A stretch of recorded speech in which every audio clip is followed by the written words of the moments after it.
Salut les amis et bienvenue sur Mali Koura TV. N'oubliez pas de vous abonner et d'activer la cloche de notification.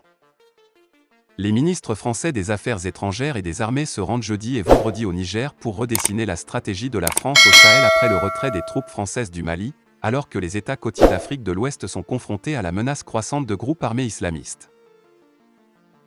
Les coups d'État de ces derniers mois au Mali, au Tchad et au Burkina Faso ont fragilisé les alliances de la France avec ses anciennes colonies, renforcé l'emprise des milices djihadistes dans la région et ouvert la voie à une influence accrue de la Russie. Le départ programmé d'ici la fin de l'été des 2400 soldats français du Mali, épicentre des violences au Sahel et fief du groupe de soutien à l'islam et aux musulmans, GSIM, affilié à Al-Qaïda, et de l'État islamique au Grand Sahara, fait redouter une multiplication des violences et la crainte d'une déstabilisation des pays voisins.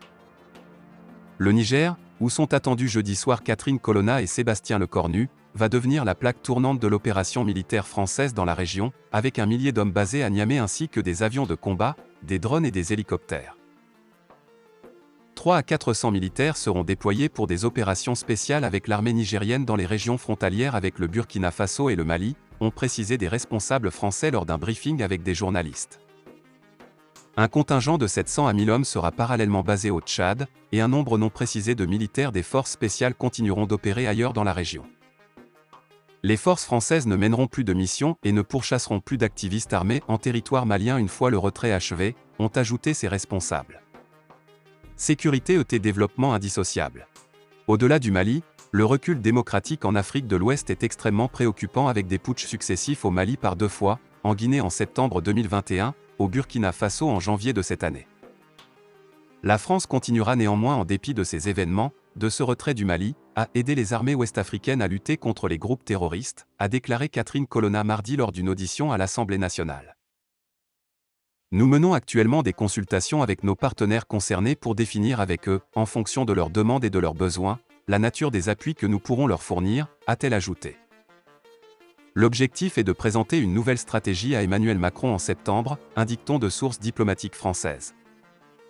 La sécurité, la bonne gouvernance et le développement sont indissociables, donc notre stratégie au Sahel doit consister à aider à la fois les armées africaines à lutter contre les groupes terroristes, à soutenir la présence de l'État dans les zones délaissées, appuyer la justice et l'État de droit et à investir dans les développements économiques de ces pays, a souligné Catherine Colonna.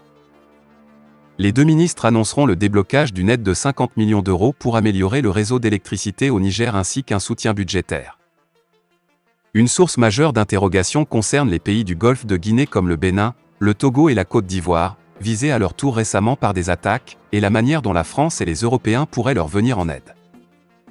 À ce stade, aucune requête formelle en vue d'une assistance militaire supplémentaire n'a été formulée. Certains pays européens ont manifesté de l'intérêt dans la poursuite d'opérations régionales post-Mali, ont indiqué les responsables français. Sébastien Lecornu se rendra samedi en Côte d'Ivoire, et Emmanuel Macron va probablement se rendre au Bénin à la fin juillet, a déclaré Catherine Colonna. Emmanuel Macron a ouvert la porte ce mercredi 13 juillet à une transformation de l'offre militaire française en Afrique, vers un dispositif plus discret, et annoncé une réévaluation du budget des armées pour 2024 à 2030 à l'aune du retour de la guerre en Europe. Dans sa traditionnelle allocution au ministère des Armées à la veille du 14 juillet, le chef de l'État a jugé que l'adoption de dispositifs moins posés et moins exposés en Afrique relevait d'une nécessité stratégique, alors que l'armée française est en passe de quitter le Mali à la fin de l'été et qu'elle a des milliers de militaires impliqués dans la lutte anti-djihadiste au Sahel. Emmanuel Macron a affirmé sa volonté de réussir à bâtir dans la durée une intimité plus forte avec les armées africaines, reconstruire une capacité à former, ici et là-bas, tout en restant en deuxième ligne, et alors que Paris veut préparer ses armées aux conflits de haute intensité comme celui d'Ukraine. La France, ancienne puissance coloniale d'une partie des pays du continent, y maintient une forte présence militaire. Outre son engagement au Sahel, en pleine restructuration, elle a des éléments déployés au Sénégal, au Gabon et à Djibouti.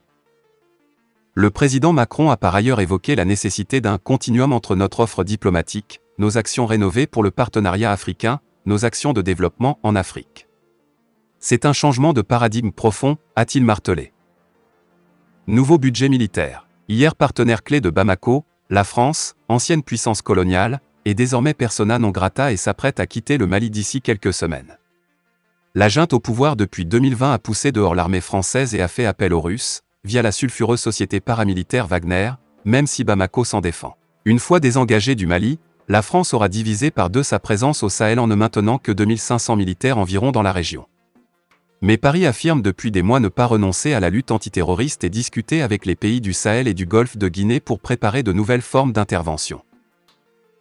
Au Niger, les Français maintiendront plus d'1 millier d'hommes et des capacités aériennes pour fournir un appui-feu et du renseignement dans le cadre d'un partenariat de combat avec les forces armées nigériennes, FAN, déployées avec 250 soldats français à proximité de la frontière avec le Mali face aux djihadistes liés à Al-Qaïda ou au groupe État islamique. Les ministres des Armées Sébastien Lecornu et des Affaires étrangères Catherine Colonna sont attendus le 15 juillet au Niger. Sébastien Lecornu se rendra le lendemain en Côte d'Ivoire.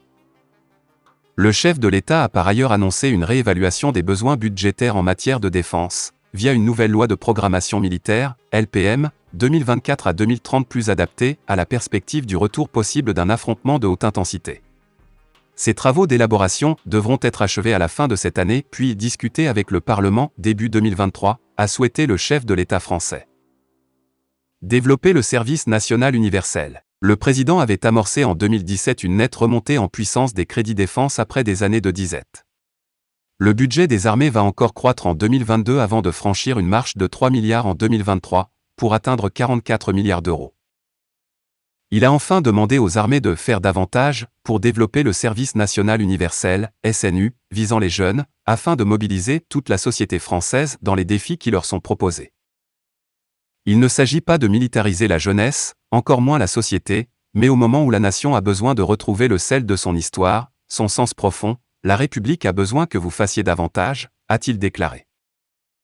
Le SNU, promesse de campagne d'Emmanuel Macron, a été lancé en 2019. Après une première expérimentation auprès de 2000 jeunes volontaires de 15 à 17 ans, puis une session annulée en 2020 en raison de la crise sanitaire, 15 000 jeunes avaient participé l'été dernier à des stages de cohésion dans toute la France. Cette année, le service national universel SNU a pour objectif de toucher 50 000 jeunes au total. Mais ce projet est loin de faire l'unanimité parmi les syndicats lycéens et dans les armées, déjà très employés sur de multiples fronts. Fin de la vidéo, merci pour votre attention.